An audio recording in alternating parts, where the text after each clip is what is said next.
안녕하십니까. 성기영의 경제쇼 아나운서 성기영입니다.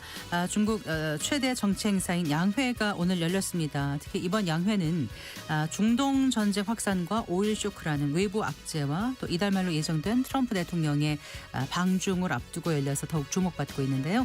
중국 정부는 오늘 미국의 보호 무역주의에 맞서서 관세 폭탄과 지정학적 위기라는 이례적인 고난 속에서도 중국 경제의 회복 탄력성을 유지하겠다면서 앞으로 5년간의 국가 운영 지침이 될 제15차 5개년 계획의 핵심 목표를 공개했습니다. 무엇보다 중국 정부가 올해 경제 성장률 목표치를 4%대 후반으로 낮춘 것이 눈에 띄던데요.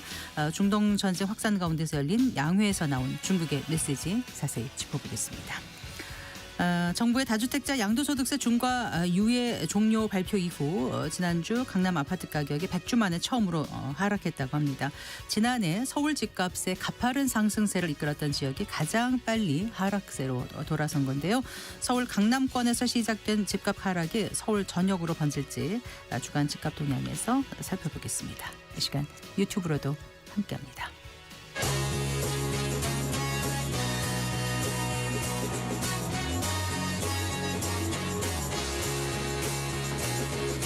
경제 시야를 넓혀드립니다.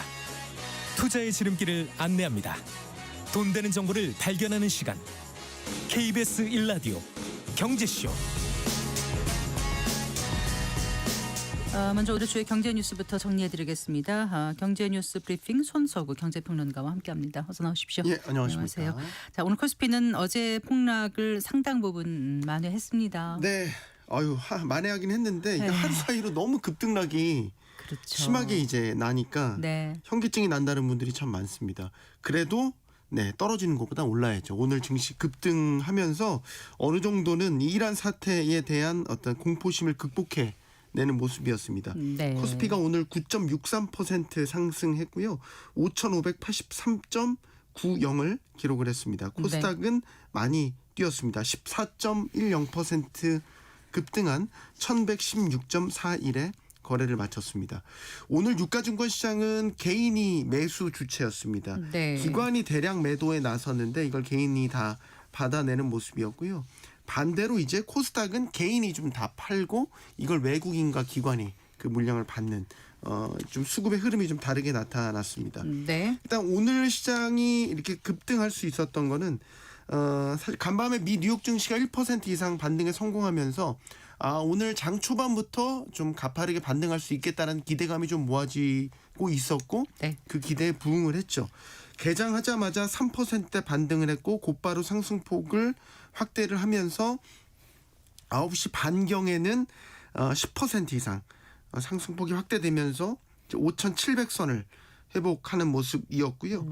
특히 이제 지수가 가파르게 반등을 하자 이제 개장 한 6분여 만에 코스피 코스닥 양 시장에서 모두 매수 사이드카가 동시에 발동되기도 했습니다.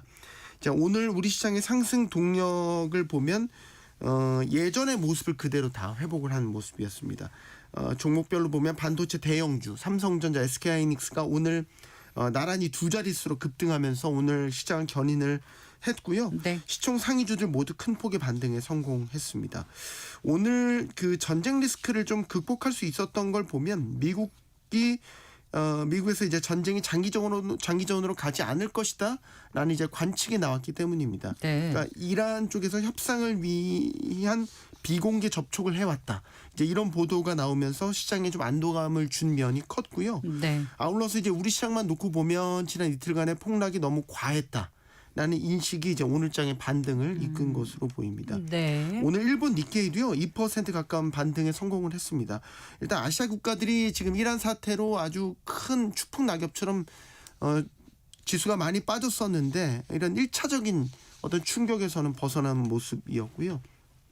또 하나 주목해 볼 건 코스피가 지난 이제 화요일, 수요일 이 거래일 동안 1000포인트가 넘게 폭락한 상황에서 개인 투자자들이 공격적으로 이 매수에 나선 것들이 이제 눈에 띕니다. 이게 이제 코스피 ETF 체크라는 곳에서 집계한 걸 보면 특히 어제장에서도 이제 개인들이 반도체라든지 아니면 레버리지 상장 지수 펀드 ETF, 코스피 코스닥 이런 지수 추종 상품들을 대거 사들인 것으로 확인이 됐습니다. 오늘 지수도 큰 폭으로 올랐고 반도체도 아주 큰 폭으로 상승을 했기 때문에 네. 아마 큰 수익을 올렸을 것으로 예상이 되죠.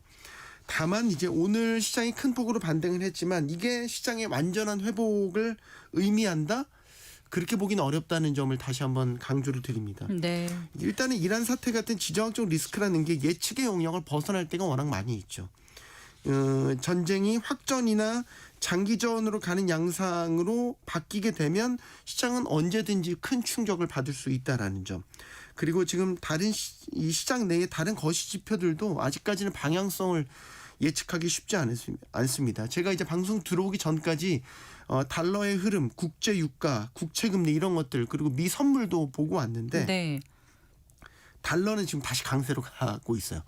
달러 인덱스가 99로 올라갔고 국제 유가도 지금 WTI 기준으로 조금 더 올라가더라고요. 네. 지금 76달러 수준. 브렌트유도 80달러 초반까지 떨어졌다가 지금 83달러까지 올라갔고 미 국채 금리도 지금 4.0%까지 10년물이 떨어졌다가 4.1%까지 다시 올랐어요. 그러니까 네. 이게 아직은 방향성이 좀 오락가락하는 좀 불안정한 상황이고 지금 미국 선물도 3대 지수 모두 지금 하락세입니다. 그러니까 지금 같은 장은 사실 섣부른 예측과 결정이 화를 불러올 수 있는 시기입니다. 정말 이렇게 역대급 V자 반등하는 경우는 거의 없었던 것 같아요. 역사적인 거죠. 네. 우리 어제 장이 9.11 사태보다 낙폭이 네. 더 컸으니까 그것만 봐도 얼마나 이 공포의 이 변동성이 커질 수 있는지를 다시 한번 볼 수 있는 거고 네. 이럴 때는 일단 뉴스의 흐름을 잘 따라가시면서 위험을 분산하는 것, 네. 펀더멘털에 기초한 투자의 기본 이런 원칙들을 잘 지켜나가는 게 필요할 때가 아닌가 싶습니다. 과거에 보면 패닉 셀링 이후에 보통 V자보다는 W자가 많이 있었다고들 하더라고요. 네. 그래서 급등락이 또 연출될 수 있다는 점을 좀 생각하시면서 그렇죠. 투자 이 임하시는 개인들이 게 W자가 나타났었을 때 정확하게 하단에 사서 상단에 팔 수 있을까? 이제 이런 글쎄요. 타이밍을 맞추는 건 되게 어렵거든요. 네. 그러니까 W자의 양 끝단이 어쨌든 위로 향하고 있다는 거. 네. 이 추세선 자체를 보고 투자의 원칙을 지켜야 되겠다라는 말씀을 다시 드립니다. 네, 좀 전에 그 유가 잠깐 말씀하셨는데 이제 아무래도 국내 휘발유 값이 지금 오르고 있어요. 네. 그래서 대통령이 휘발유에 대해서 최고 가격제를 시행할 것을 지시했다면서요? 네.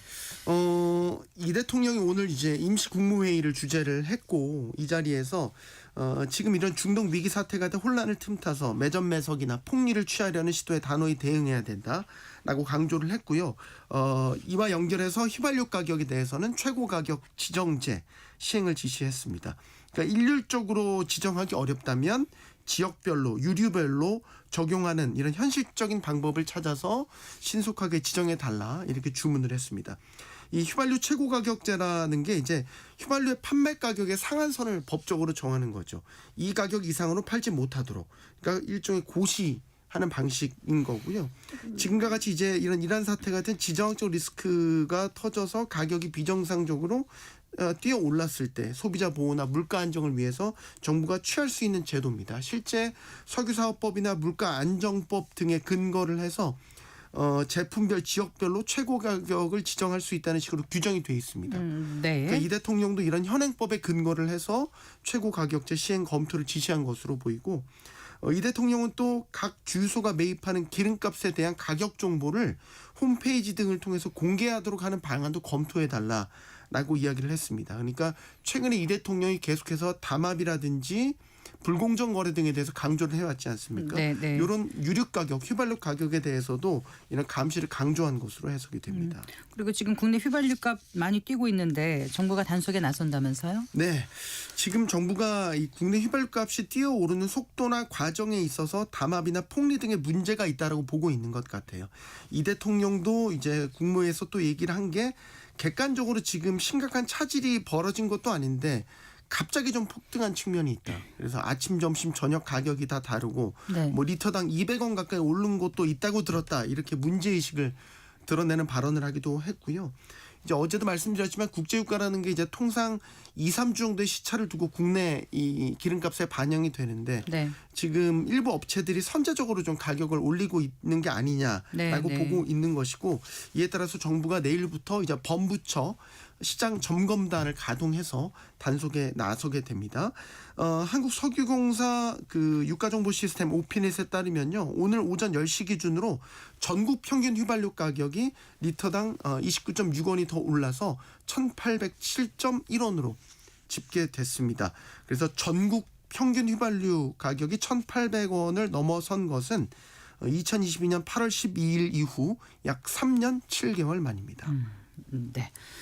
자, 그리고요, 그 1주택자 전세 대출 제한하는 방안이 지금 검토되고 있습니까? 네, 이게 금융권에 따르면 이제 그 직접 거주하지 않고 다른 주택을 임차하려는 1주택자에게 제공하는 이제 그 전세 대출 보증을 제한하겠다, 이런 방안이 지금 추진 중인 것으로 알려졌습니다. 네. 현재 1주택자는 예를 들어서 뭐 주택도시보증공사나 SJ 서울보증 같은 것들을 통해서 이제 공적 보증을 받아서 이 서울이나 수도권에서 다른 집을 이제 임차하는 경우에는 2억 원까지 전세 대출을 받을 수 있습니다.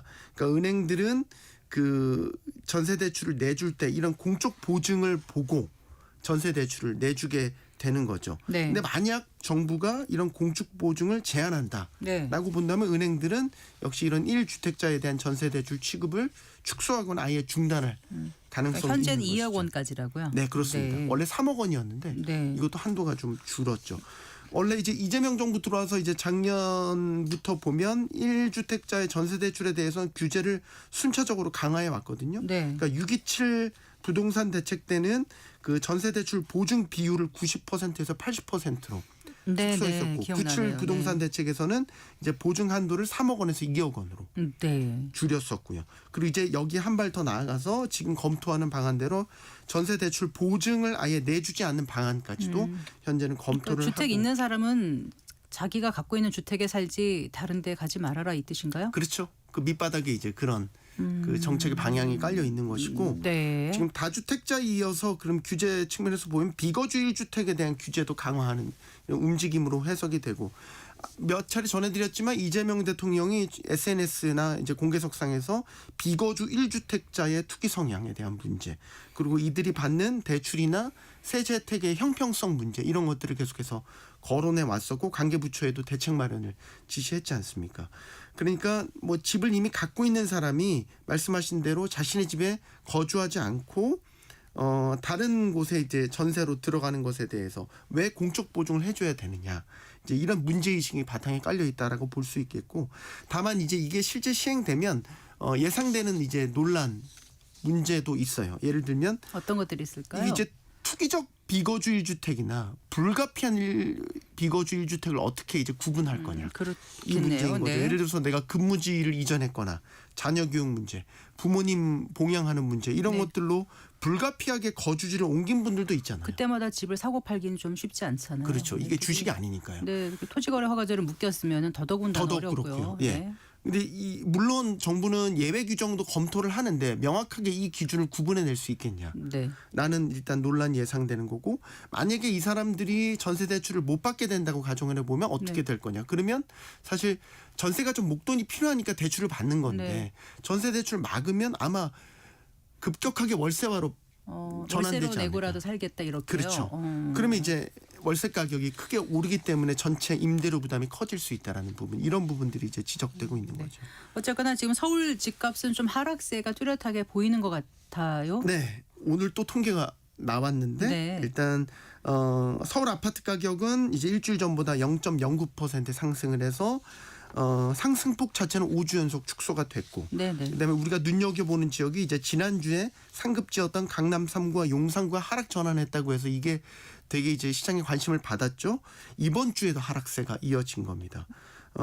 그래서 이제 5월 9일 이후 지금 다주택자 양도세가 중과되는 방안이 이제 부활이 됐죠. 이런 정부의 전방위 규제 강화가 시장에 결국 매물이 풀리게 되면서 집값이 꺾이고 있다는 분석이 나오고 있는 거고, 또 하나 주목할 점은 지금 서울에서 이제 그 이번 주에 보면 전주 대비 아파트 값이 오른 자치구를 보면 네. 양천구, 중구, 중랑구, 도봉구 네 곳에 그쳤다는 겁니다. 네. 이게 이제 우리가 주목해야 될 거는 강남이나 용산 외에 서울 다른 지역으로도 지금 가격 조정 흐름이 확산되는 경향이 뚜렷해지고 있는 것 아니냐, 이런 분석이 가능한 것이겠죠. 네. 잘 들었습니다. 고맙습니다. 고맙습니다. 경제 뉴스 브리핑 손서구 경제평론가와 함께했습니다.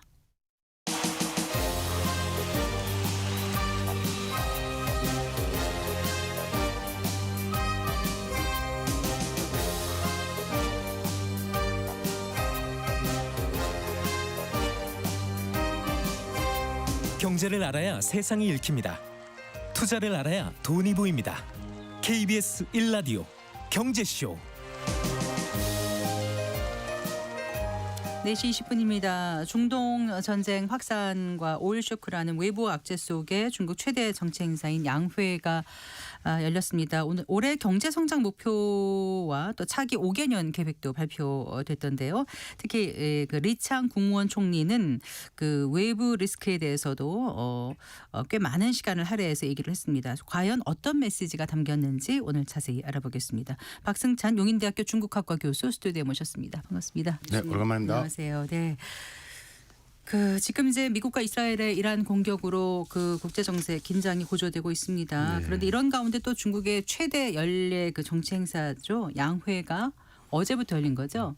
그렇죠. 이게 양회는 두 가지 형사를 이야기하는 거지 네. 않습니까? 정협이라고 하죠. 전국 인민정치협상회의, 그렇습니다. 아우 다 잘하시네. 그다음에 전인대. 네. 전국 인민대표회의. 맞습니다. 네. 그래서 어제 정협이 개막했고 오늘이 전인대가 개막했죠. 아, 그렇군요. 많은 분들이 어제 오늘하고 끝나는 거 아니냐 그러는데 끝나는 게 아니라 이제 개막을 한 겁니다. 얼마까지? 일주일 정도 한다고 일주일 보시면 다음 정도. 주까지 한다라고 보시면 되고 네. 정협은 일종의 자문의 성격이기 때문에 심의하고 뭐 이런 거기 때문에 네, 네. 세계 관심은 바로 오늘 오전에 있었던 네. 전인대 개막식 날 항상 관례적으로 하는 총리의 이제 정부 업무 보고라는 걸 합니다. 그래서 그러면 이게 전인대가 한국의 국회격인가요? 그렇죠. 법을 제정한 부분들이 있죠. 네. 전체가 가장 다 모이는 곳이기 때문에 그러니까 네. 가장 큰 정치 행사다라고 이제 양해를 이야기하는데 예. 이게 오늘 이제 그 모든 시선이 오늘 오전에 모여졌다.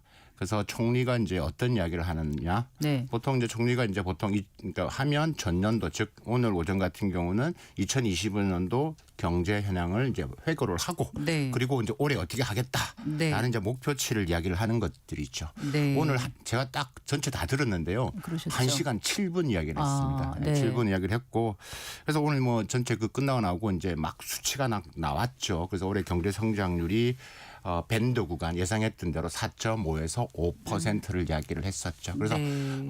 이제 뭐 관련된 보도가 지금 막 나오고 있는 것들이죠. 이제부터 시작이다라고 말씀드릴 수 있을 것 같고 네. 뭐 이제 이게 단순히 경제적인 이야기도 있지만 또 외교 안보 분야도 있기 때문에 그거는 이제 아마 지금 이제 시작되고 다음 주 왕이 외교부장이 또 네. 매체와의 또 인터뷰를 할 겁니다. 그것도 아마 이슈가 또 나올 거기 때문에 네. 양연히 지금부터 시작이다 이렇게 보시면 되겠습니다. 그러니까 전인대 4차 회의 개막식 정부 업무 보고가 오늘 있었던 거잖아요. 그렇죠. 네, 그럼 정부 거기서 업무. 누가 그 주로 얘기를 하는 거예요? 그러니까 주로 이제 아까 말한 총리가 이제 아까 말한 정부 업무 보고를 주로 그러니까 이제 국무원 총리 말씀하시는 그렇습니다. 거예요? 예, 리창. 서열위라고 하는 네. 걸 하죠. 거기서 이제 오늘 계속 이야기를 나누겠지만 여기서 이제 뭐 전혀 우리가 매체에서 이야기했던 대로 뭐 미중 관계 이야기 지금 중동 이슈에 대해서는 언급을 하지 않았지만 돌려서 많은 내용들이 그 뒤에 숨어 있었다. 그래요? 이렇게 돌려서. 말씀드릴 수 있을 것 네. 같습니다.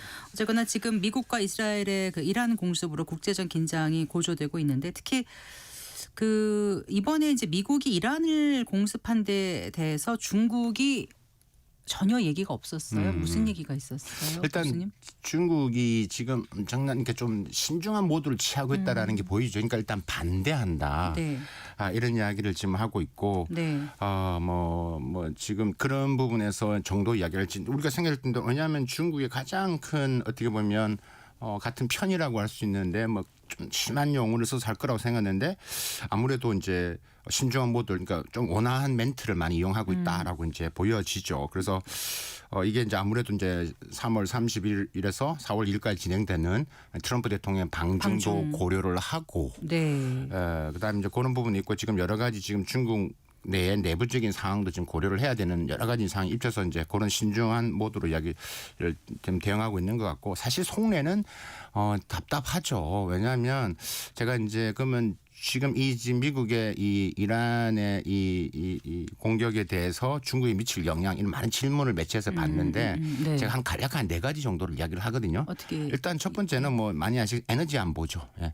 뭐 지금 뭐 원유 수입의 전체 중국이 이제 수입을 많이 하는데 한 40%가 이제 중동에 들어오는데 네. 그 중에서 중동에서 들어오는 것 중에서 많은 비중을 또 이란이 차지하죠. 그러니까 뭐 네. 데이터를 간단히 말씀드리면 작년 기준으로 중국이 한 1,180만 배럴을 정도를 수입을 하는데 그 중에 이란이 한 130만 배럴 정도 되거든요. 네. 그러니까 한 13% 차지합니다. 네. 그래서 이제 여기 하는데 여기 에너지 안보 위협이 이제 있고 네. 호르무즈가 지금 이제 만약에 위협이 생기면 지금 호르무즈는 중국으로 들어오는 다 이제 통로인데 그게 이제 어떻게 보면 중국 경제 생명선인데 막히는 거죠. 이게 이제 에너지 안보 측면. 두 번째가 이제 육상 중국 시진핑 주석이 이야기하는 정말 이제 거대한 구상이랑 1대1로. 네, 네. 1대1로가 있는데 1대1로가 육상 실크로드가 있고 해상 실크로드가 있잖아요. 네, 네. 육상 실크로드가 이 카자흐스탄 그다음에 투르크메니스탄 이란을 통해서 유럽으로 가는데 이란이 만약에 이제 막히면 네. 1대1로에 매우 심각한 상황이 문제가 되는 거고 세 번째가 네. 외교적으로 또 하나의 지금 베네수엘라도 그렇게 됐죠. 이란까지 되니까 이제 어떻게 보면 우방 국가가 또 사라지는 부분들. 네. 이런 부분도 우려. 마지막 네 번째가 이제 어떻게 보면 가장 큰 부분인데 중국 내부의 경제적인 문제가 이슈가 큽니다. 일단은 뭐 계속 우리가 예상했던 유가 상승이 되면 이제 보험료라든지 등등이 올라가면 결국은 중국은 제조 국가이기 때문에 네. 제조업의 원가가 올라가겠죠. 네, 네. 제조업 원가가 올라가면 결국은 소비 물가 상승되고 인플레이션이 되기 때문에 소비는 더 긴축될 수밖에 없죠. 네. 이런 부분에서 이제 수입도 문제가 되지만 네. 수출도 영향을 미칠 수밖에 없죠. 그러니까 네. 해상 보험료라든지 운송 지연, 중국은 수출을 해서 경제를 GDP를 또 이게 부양을 해야 되는데 수출도 영향을 받을 수밖에 없는 이런 4가지 정도인데 네. 그럼 결론적으로 그 영향을 받느냐? 속내는 좀 어렵지만 이번에 뭐 기사를 보셨겠지만 지금 이란 혁명 수비에 대해서 지금 중국한테는 호르무즈 해협을 통과시켜 주겠다는 거 중국만. 네. 뭐 이런 지금 이야기가 있기 때문에 아무래도 전략적 우방으로 그렇습니다. 그렇습니다. 여기다 그래서 이제 보니까, 네. 뭐 지금 다른 매체에서 지금 중국이 엄청난 영향을 받을 것이다. 그렇게 이야기를 하고 있는데 그렇게 이미 좀 다변화를 시킨 상태이기 때문에 크게 네. 영향을 받을 것으로는 보여지지 않고 네. 경제적인 부분에서는 약간은 지금 고민을 하고 있는 것 같다. 어쨌든 이란 하면은 이제 역사적으로 중국과 긴밀하지 않습니까? 네네. 말씀하신 것처럼 뭐 실크로드를 통한 교육도 있었고 해상 무역도 했었고요. 또 네. 경제 전략적 동반자 관계로 설정돼 있는데 혹시 이번에 이제 미국의 공격을 받았을 때 뭔가 조금 중국에서 겉으로는 크게 드러나지 않지만 뭔가 좀 지원을 한다든가 도움을 주는 이런 움직임은 지금은 포착되지 조심스럽죠. 않나요? 왜냐하면 네. 미국이 들어온 전쟁이잖아요. 러우 전쟁이랑 완전 이건 다르죠. 미국이 들어온 것은 또 다른 거거든요. 그렇기 때문에 매우 조심스러울 수밖에 없고 네. 그럴 가능성은 매우 낮게 보고 있다. 네. 근데 이번 양회가요. 그 시진핑 집권 3기의 마지막 양회인 건가요, 그러면요? 양이죠. 양해는 이제 매년 하는 거죠. 네. 예, 그러니까 지금 내년도 하죠. 예. 그러니까 집권 3기 그러니까 시진핑이 지금 3기가 언제까지죠? 그러니까 지금 2027년도 말에 이제 결정이 되기 결정. 때문에 네네. 내년 양해까지는 하게 되는 것들이 네네. 하는 것들이죠. 그래서 이제 핵심이 결국은 이게 마지막 양이라는 게 결국 14차 5개년 계획의 마지막 연도라는 그 거예요. 뜻이군요. 네. 끝나는 거고 올해부터 15차. 5개년 계획이 시작되는 것들이 그래서 올해 양해의 관전 포인트 하나가 말씀하셨다시피 15차 5개년 계획의 청사진이 어떻게 나올 것이냐. 그러니까 해마 한번 1차에 5개년, 2차에 5개년 계속 그렇습니다. 이렇게 진행돼 온 거예요. 15차 그럼 네. 15번을 한 거예요. 네. 5개년 계획. 그럼 15차 5개년 계획은 2026년부터 2030년도까지죠. 네, 네. 그래서 올해 양해가 기존하고는 좀 다른 좀 관심 포인트, 그러니까 좀 포인트가 야 앞으로 중국이 5년을 어떻게 가겠다라는 거야. 네. 이게 우린 이제 이렇게 가겠다 네, 이런 네, 핵심 네. 목표를 제시하는 거 아니에요? 네, 경제 성장률도 또 관심 네. 포인트이기도 하지만 네, 경제와 관련된 거 그러면 오늘 나온 것 좀 얘기를 해주세요. 교수님. 경제 부분에 이제 가장 큰 부분들이 이제 구간 성장을 이야기했죠. 이게 네. 사실 이 올해 경제 성장률 지금 이제 예측을 전망할 때 5% 미만으로 4%로 내려갈 거라는 것은 예상은 좀 했었습니다. 네, 네. 왜 예상을 했었냐면 중국은 양회를 하기 전에 항상 지방 양회라는 걸 합니다. 그렇죠. 예. 1월 달, 2월 달 우리가 매년 양회 방송 같이 했기 때문에 기억나실 기억납니다. 겁니다. 다 모아가지고 31개 성을 쭉 해서 그 네. 중간치를 딱 자르고 네. 거기서 보수적으로 제시를 합니다. 네. 그러면 올해는 몇 프로 나왔냐면 5.1 나왔습니다. 작년에는 한 5.26 나왔거든요. 네. 그러니까 작년에도 5.26 나왔는데 5% 내외를 이야기를 했고 다행히 5%를 표현이 좀 그렇지만 꾸역꾸역 5%를 방어를 한 겁니다. 네. 그럼 올해는 5.1인데 야 이게 가능할까?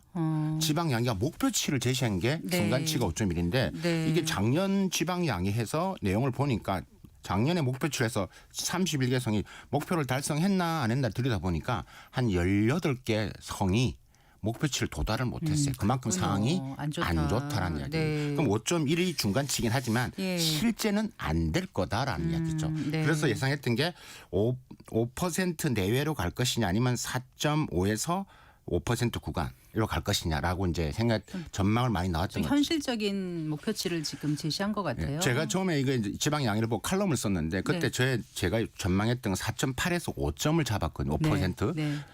그런데 이게 4.5로 내려온 배경은 결국은 그 이후에 중동 전쟁이 터진 거잖아요. 그래서 이제 이제 불확실성이 더 커졌기 때문에 4.5에서 5%로 나왔다라고 보시면 될 것 같고 네. 이게 이제 뭐 확실히 이제 동력이 좀 떨어진다라는 부분에서 이제 뭐 우리가 어떻게 보시면 될 것 같고 이 부분에 이제 나왔던 내용 중에 결국 핵심 내용 중에 하나가 뭐냐면 결국은 소비고 네. 그다음에 요번에 제가 전체적으로 이창 총리 뭐 1시간 7분을 쭉 다 들으면서 이제 네. 발표했던 것 중에서 올해 정부 업무에서 10대 임무라는 것을 이야기를 합니다. 10가지에 반드시 해야 될 임무. 네. 그중에 반이 10가지 중에 다 말은 다르게 했지만 반이 특이한 2가지 키워드로 정리됩니다. 첫 번째 소비를 무조건 키워야 된다. 네. 네. 두 번째 무조건 과학 기술 자강을 해야 되겠다. 네. 그래서 요번에 6G, 양자, 수소 융합, 로봇 공학 여기에 대해서 돈을 엄청 많이 쓰겠다.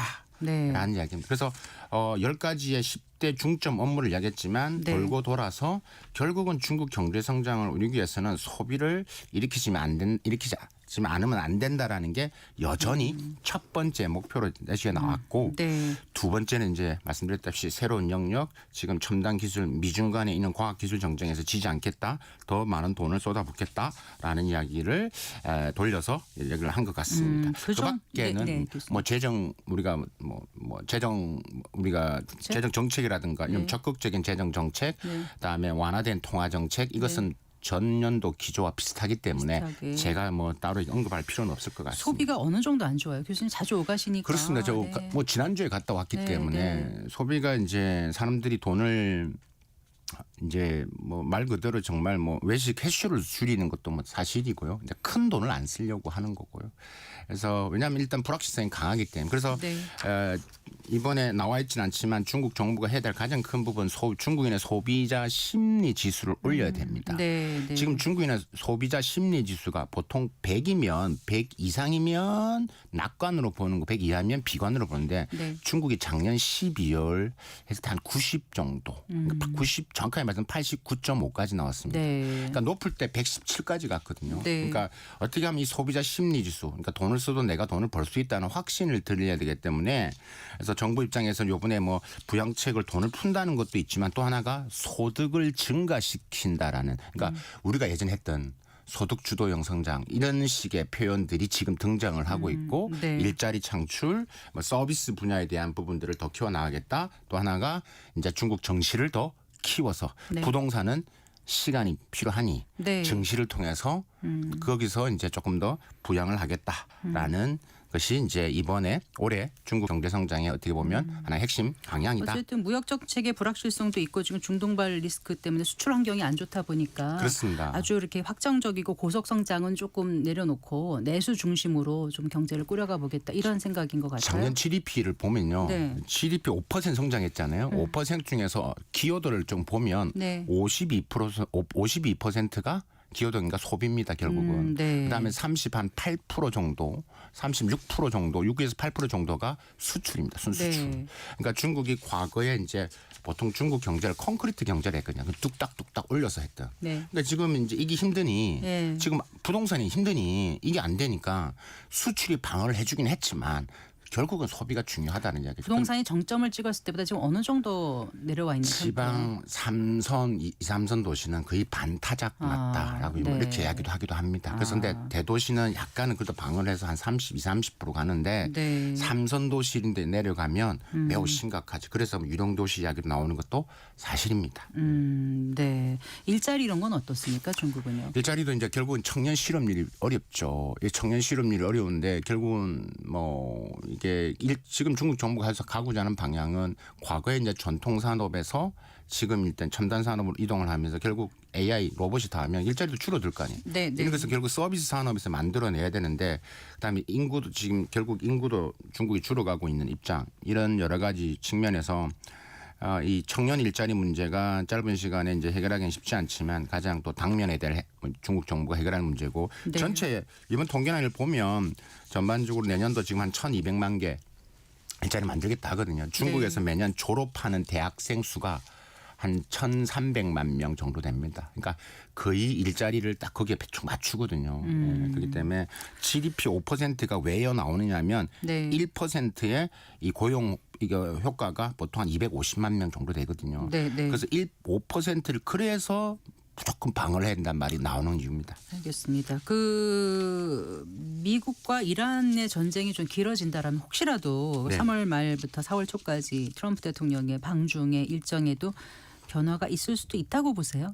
그것까지는 아니겠죠. 예, 다음 주에 지금 경제수장이 파리에서 만나잖아요. 네, 네. 그래서 만나는데 지금 뭐 중국 시진핑 입장이 좀 껄끄럽죠. 왜냐하면 이란의 동맹에 있는 우방국 입장에서는 문제 됐기 때문에. 그런데 어쨌든 지금 중국 입장에서는 이란을 생각할 수 있습니다. 이란을 패를 버리고 타이완을 가져오는 거죠. 대만을 네. 차라리. 지금 이걸 네. 보면서 중국은 아까 제가 악영을 말씀드렸지만 또 반대급부적으로 중국은 이런 생각을 할 겁니다. 야, 미국이 저런 식으로 하는구나. 그러니까 여러 가지의 시나리오를 돌릴 수 있는 거죠. 그러면 지금 미군이 전부 다 지금 다 거기 가 있잖아요. 그럼 이제 타이완 문제를 어떻게 할 것이냐라는 부분들. 그다음 또 네. 하나가 이 난세에 영웅이 난다고 사연임이 연결이 되는 거죠. 세상이 더 힘들다. 그래서 이제 그런 생각을 하고 있을 거고 지금 일단 그래서 지금 만나기 때문에 저는 가능성 아직까지 높게 보고 있습니다. 네. 그럼 어떤 이야기를 할 것이냐. 결국은 통상하고 네. 타이완 문제죠. 대만 네. 문제입니다. 트럼프 대통령 입을 통해서 대만 독립 반대한다는 말이 나오게끔 하려고 할 겁니다. 그다음에 상호 투자 문제. 그래서 지금 현재 상황으로서는 뭐 지금 경제수장도 만나니까 네. 아마 3월 31일 또 4월 1일까지 하는 부분에서는 저는 진행이 될 것으로 보고 있습니다. 네, 그래요. 아까 말씀하신 것처럼 기술 자립 자강을 강화한다는 게 한 5가지 정도 10대 임무 중에 들어갔다고 말씀하지 않으셨습니까? 소비와 네, 네. 그런데 이제 그 치열해지는 그 첨단 기술 패권 경쟁 사이에서 우리나라는 어떤 전략을 가져가야 될까요? 당장 미중 갈등으로 우리는 뭐 수혜를 볼 수도 수혜 아닌 수혜를 입을 수도 있다고 하지만 큰 틀에서 보면 거기에 안주할 수는 없는 상황 아니겠습니까? 맞습니다. 지금 우리가 미국이 한다고 무조건 다 투자할 수도 있는 것도 아니고요. 그래서 지금 뭐 우리가 지금 트럼프가 하고 있는 여러 가지 걸 보고가 있기 때문에 결국 국익을 위해서는 미국과 중국을 다 이제 봐야 되는 입장이고요. 그럼 우리는 어떻게 해야 되냐 보면 결국 이제 선택과 집중을 해야 됩니다. 네. 지금 이번에 나와 있던 이게 매년마다 정부 양회를 통해서 발표되는 이 분야가 네. 이미 뭐 좀 더 선진한 우리가 보통은 이 블랙 테크놀로지 그러니까 미래 기술이라고 하는데 네, 네. 작년 재작년을 보면 다 기술을 돌파를 해야 되고 앞서야 되고 노력을 이런 말을 했는데 이번의 내용을 보면 이미 AI라든가 네. 뭐 기타 분야에서는 이미 이뤄낸 것 같아요. 예, 이미 선진국 있다라는 말을 하고요. 반도체에 있는 부분에서는 많은 성과를 거두었다. 그러니까 이제 이미 그 말의 말은 무슨 말이냐면 사실 우리가 반도체 빼고는 이미 여러 가지 분야에서 지금 중국에 많이 지금 뒤처지고 있는 것도 그러니까 양자과기, 뭐 휴머노이드, 뇌 컴퓨터 맞습니다. 인터페이스, 6G 같은 미래 산업을 벌써 다 지금 미국 하고 있으니까요. 중국이 우리보다 앞서가고 있다라고 말씀드릴 수 있는 분이 네. 큽니다. 그래서 네. 양자 같은 경우는 더 그렇죠. 양자는 미국과 중국의 싸움이기 때문에 그래서 저는 그러니까요. 선택과 집중이 필요하다는 말씀을 꼭 말씀을 드리고 싶고 우리가 전체 할 수가 있는 부분이 없기 때문에 그래서 여기서 이런 미래 산업의 성장으로 인해서 중국의 성장으로 인해서 나오는 이런 파급 효과 즉 중국이 미국의 제재로 인해서 지금 나오면서 한국을 지금 하나의 거점화 시키면서 우리나라 산업을 잠식시킬 수 있는 이런 방어적인 측면과 네. 또 하나는 우리가 공격적으로 중국에 있는 산업들을 이용을 해서 어떻게 보면 또 제3국으로 나갈 수 있는 부분들. 그래서 산업마다 다르겠지만 바이오 같은 경우는 무조건 중국을 가야 되고 왜냐하면 임상실험이라는 게 있기 때문에 네. 그렇기 때문에 업종마다 다르겠지만 그 업종에 따라 좀 다른 전략적인 좀 선택과 집중이 필요해 보인다라고 말씀드릴 수 있겠습니다. 알겠습니다. 말씀 잘 들었습니다. 고맙습니다. 감사합니다. 네, 박승찬 용인대학교 중국학과 교수와 얘기 나눠봤습니다. 아유 또 이야기가.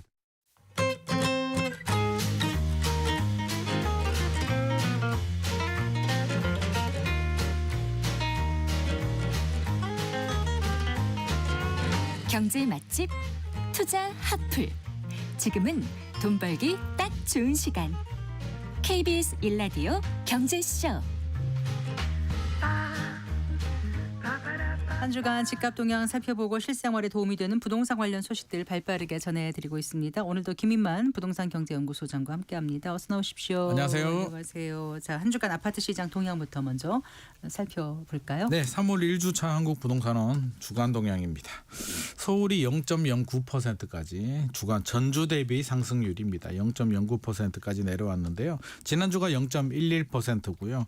한 달 전이 0.2%니까 한 달 전보다는 좀 많이 내려왔죠. 그래서 상당히 안정이 되고 있다. 대통령께서 양도세, 중과세, 일몰 유예 종료하고 여러 가지 메시지를 내면서 일단 안정을 찾고 있습니다. 네. 좀 더 구체적으로 알아보게 되면 서초구는 지난주가 마이너스 0.02%인데요. 이번 주는 마이너스 0.01%. 이 정도 수준에서 마이너스 수준에서 보합 수준에서 멈춰 있는 상황이고요. 강남구는 지난주 마이너스 0.06이었는데 마이너스 0.07. 송파구가 좀 하락폭이 큽니다. 네. 마이너스 0.03에서 마이너스 0.09%. 하락폭이 좀 확대가 됐는데 네. 아무래도 서초구 강남구보다는 상대적으로 강남 3구에서 좀 약세 지역인 송파구에 다주택자들 매물이 좀 나오고 있는 것으로 판단을 하고 있고요. 네. 성동구는 뭐 플러스 0.18%입니다. 지난주가 플러스 0.2%인데 살짝 상승폭이 축소가 됐고요. 마포구도 플러스 0.13%입니다. 전주 0.19인데 제가 정리를 좀 하자면 강남 3구, 용산구는 이제 금매물도 좀 나오고 있고 5에서 10% 정도 저렴한 금매물들이 나오면서 하락폭이 조금 더 확대가 되고 있는데 내려오는 속도가 이제 큰 폭으로 하락을 하지는 않는 것 같고요. 이 정도 수준에서 좀 멈추는 분위기가 좀 만들어지고 있습니다. 네. 인천은 0.02% 전주와 동일한 상황이고요. 네. 경기도는 0.07%입니다. 용인 수지도 0.44%, 지난주가 0.6% 이상이었는데 안정은 되고 있으나 여전히 상승률이 높은 상황이고요. 나머지 뭐 구리나 이런 지역들도 여전히 그러니까 실혼부부들이 갈 수 있는 15억 아래 구간에 있는 지역들은 하남시도 0.33%니까 네. 상승률이 좀 높고요. 워낙 많이 올랐고 작년에 많이 올랐고 또 양도세 부담이 큰 지역들 강남 3구는 하락폭이 좀 큰 상황입니다. 네. 현장에 좀 다녀와 보셨습니까? 그 양도세 중과를 회피하기 위한 급매물이 어떻게 좀 많이 나오고 있던가요? 지역에 따라서 좀 편차는 있는데요. 제가 어제도 이제 강남에 임장을 좀 다녀왔고요. 네. 오늘은 이제 마포 다녀오고 구리까지 다녀왔는데 네. 좀 지역별로 또 면적에 따라서 좀 온도 차이는 존재합니다. 그래서 지역별로 보게 되면 강남에서 뭐 가장 좋은 아파트들, 원밸리 같은 아파트들은 사실 뭐 매물이 나오긴 하는데 이게 네. 다주택자 매물이라고 할 수 없는 그냥 1주택자도 팔고 싶은 사람들은 매물이 나오긴 합니다. 분위기가 네. 이렇다 보니까 호가를 좀 한 5에서 10% 정도 내리긴 했는데 네. 매수자들은 이제 두 종류가 있거든요. 자금력이 되는 매수자들이 있고 네.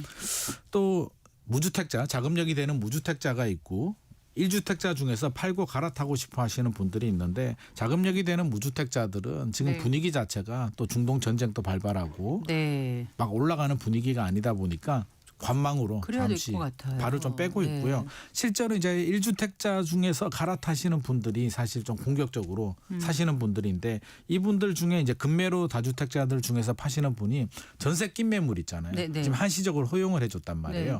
근데 그 집이 조건이 무주택자들만 살 수 있습니다.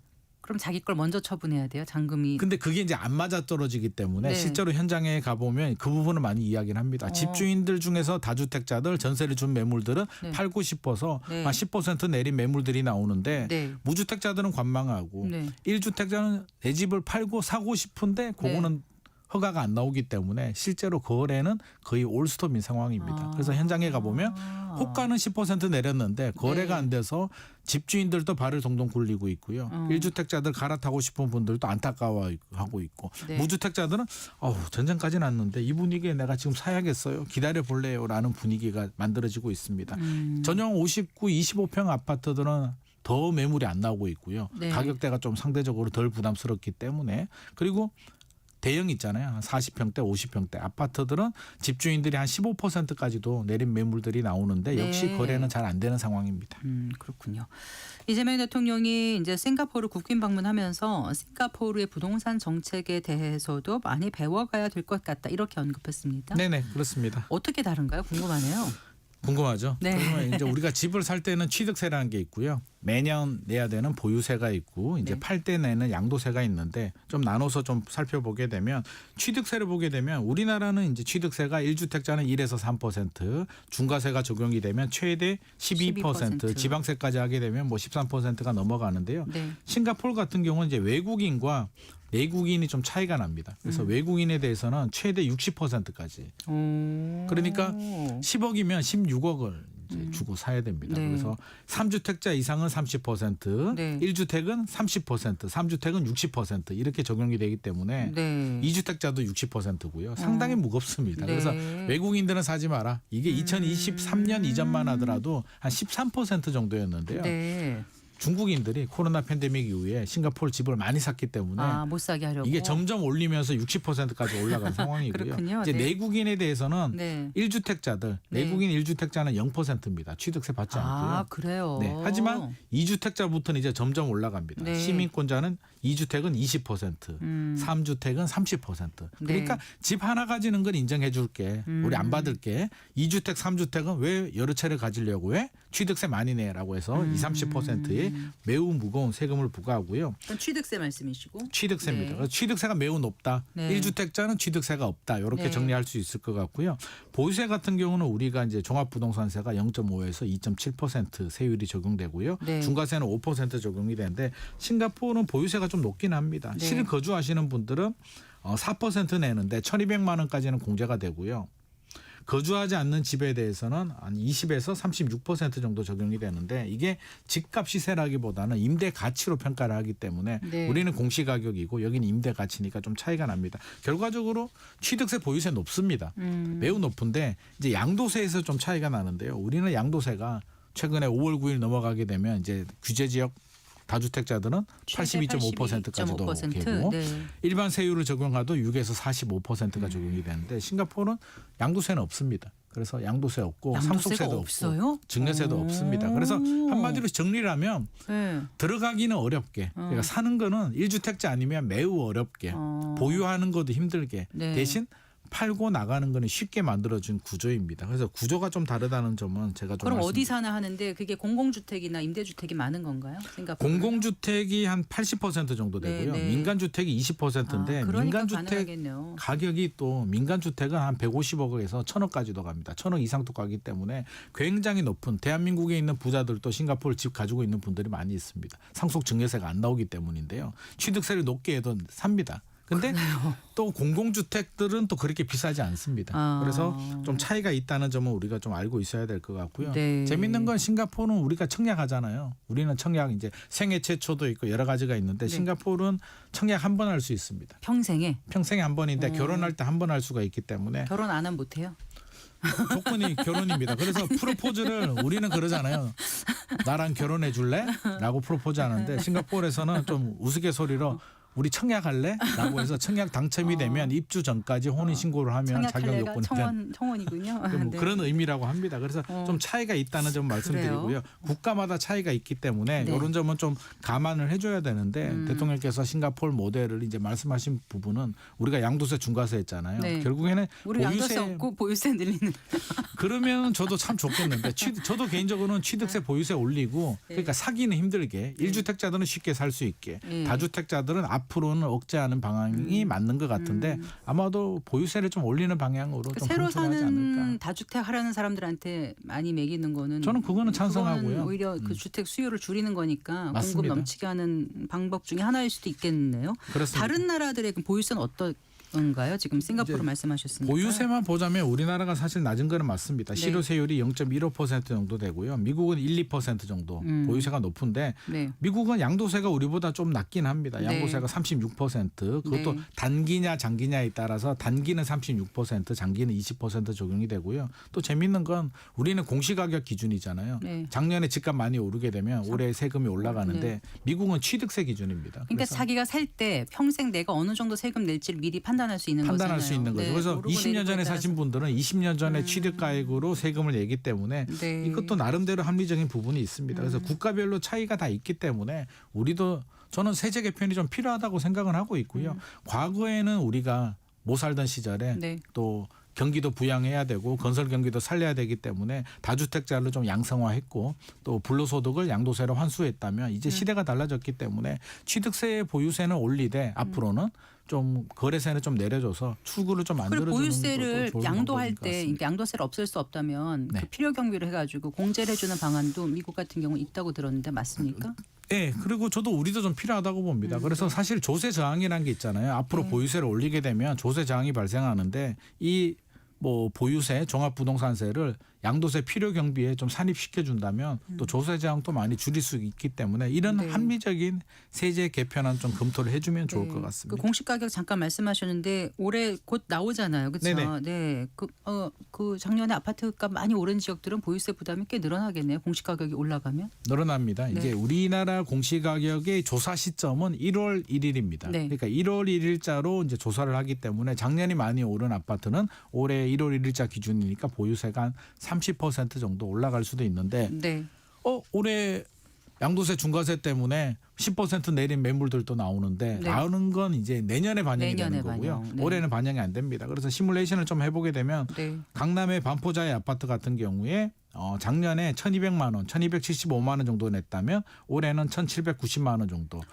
그냥 가격 상승분이 반영이 돼서 이 정도 올라가는 한 달에 거고요. 140만 원 정도는 내야 되는군요. 그렇죠. 마포 레미안 푸르지 아파트 같은 경우는 300만 원 내던 게 416만 원인데 이거는 정부의 보유세 인상 방안 세제 개편안이 반영되지 않은 내용. 그냥 공시 가격 오른 그냥 것만으로. 공시가격이 올라서 그렇고요. 그러면 네. 올해는 이 정도인데 네. 많이 오른 아파트들은 한 30% 정도 올라갈 수는 있는데 내년 되면 세제 올해 개편안이 나오면은 이거보다 몇 배가 될 수도 있겠네요. 한 3배, 4배까지 올라갈 수도 있습니다. 그래서 미리 좀 준비를 좀 하실 필요는 있을 것 같고요. 네. 보유세는 올라간다. 내년에는 더 올라간다. 이 정도는 우리가 생각을 하고 있어야 될 것 같습니다. 전세 시장 지금 상황은 어떻습니까? 전세 시장은 상황이 뭐 통계를 뭐 굳이 이야기를 안 하더라도요. 뭐 전세 수급 지수도 170까지 올라갔고요. 네. 제가 오늘 또 이제 마포, 어제는 강남 다녀왔는데 현장에 가보니까 일단 전세 매물이 거의 없습니다. 그래서 현장 부동산 사장님이 우리는 먹고 살려면 지금 거래가 잘 안 되면 전세 월세라도 거래를 해야 되는데 사실상 매물이 실종된 상태이기 때문에 굉장히 힘들다는 말을 많이 합니다. 신혼부부들 전세집 마련해야 되는데 전세 매물이 안 나오고 있기 때문에 굉장히 어려운데 왜 안 나오는데요? 일단 입주 물량 자체가 신규 입주 물량 자체가 굉장히 없고요. 또 기존 매물들 같은 경우는 살던 분들 있잖아요. 네. 안 나간다고 합니다. 그냥 계속 집값 올려주고 나는 그냥 갱신권 사용해도 남아 있고 최근에 좀 재밌는 게 계약갱신 청구권 있잖아요. 네. 사용하지 않고 네. 그냥 올려줄게요 하시는 분들이 많이 있다. 다음에 쓰려고요? 다음에도 안 쓰고요. 왜요? 대신 어. 기간을 좀 길게 해주세요. 아. 내가 1억 올려줄 테니까 갱신권 사용하지 않고 네. 1억 올려줄 테니까 4년 계약하면 안 될까요? 라고 할 정도로 전세 매물 찾기가 하늘의 별 따기이기 때문에 네. 실제로 굉장히 어렵고요. 지금 여러 가지 양도세 중과세라든지 보유세 여러 가지를 준비하고 있는데 저는 전세 월세 세입자들 주거 안정 방안도 같이 좀 검토가 좀 될 필요는 있을 것 같습니다. 네. 중동 전쟁 여파로 분양가 인상 압박이 좀 커지지 않을까요? 아무래도 이게 수입 물가가 좀 올라갈 것 같고요. 네. 우리 러우 전쟁 때도 보게 되면 20% 이상 이제 올라갔거든요. 원가 부담이 올라갔기 때문에 이 부분 상당히 부담스럽습니다. 그래서 이게 뒤늦게 이제 반영이 되는 부분인데 뭐 친환경이나 안전이나 인건비나 다 분양가 올라가는 요소들만 반영이 되고 있고요. 이번 전쟁의 여파가 지금도 진행 중이기 때문에 원유값이 올라가게 되고 원자재 값이 올라가게 되면 결국에는 건설비 분양가 상승 압력으로 높아질 것 같습니다. 상당히 부담스러운 부분이고요. 저는 분양가가 좀 안정이 돼야 또 추가 상승분도 안정이 될 수 있기 때문에 이 부분에 네. 대해서도 좀 정부도 많은 고민을 좀 해야 될 필요가 있을 것 같습니다. 네, 잘 들었습니다. 고맙습니다. 감사합니다. 네, 김인만 부동산 경제연구소장과 함께했습니다. 마칠 시간입니다. 성기영의 경제쇼 오늘 순서 여기까지입니다. 아나운서 성기영이었습니다. 고맙습니다.